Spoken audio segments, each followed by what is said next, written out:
പല രീതിയിൽ ചോക്ലേറ്റ് അലിയിച്ചെടുക്കാം. എന്നാൽ എനിക്ക് നന്നായി തോന്നിയ ഒരു മെത്തേഡ് ഇവിടെ ഞാൻ ഷെയർ ചെയ്യുന്നു. ഈ വീഡിയോയിൽ കാണിച്ചിരിക്കുന്ന പോലെ ചെയ്യാമെങ്കിൽ നല്ല പെർഫെക്റ്റായിട്ട് ഉള്ളതും അധികം ബുദ്ധിമുട്ട് കൂടാതെ ചോക്ലേറ്റ് നല്ലതായിട്ട് അലിഞ്ഞു കിട്ടും. ഇനി അതെങ്ങനെ ചെയ്യാമെന്ന് നോക്കാം.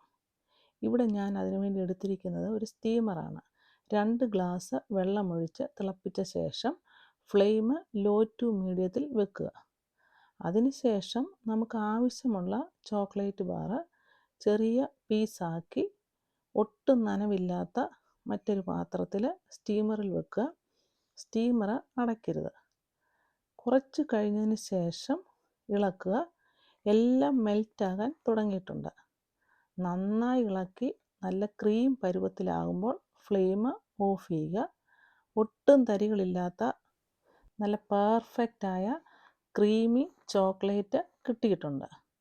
ഏത് റെസിപ്പിക്കും ഈസിയായിട്ട് ഉപയോഗിക്കാവുന്ന ഈ മെത്തേഡ് ഇഷ്ടമായെങ്കിൽ ലൈക്ക് ചെയ്യുക, ഷെയർ ചെയ്യുക, കമൻറ്റ് ചെയ്യുക.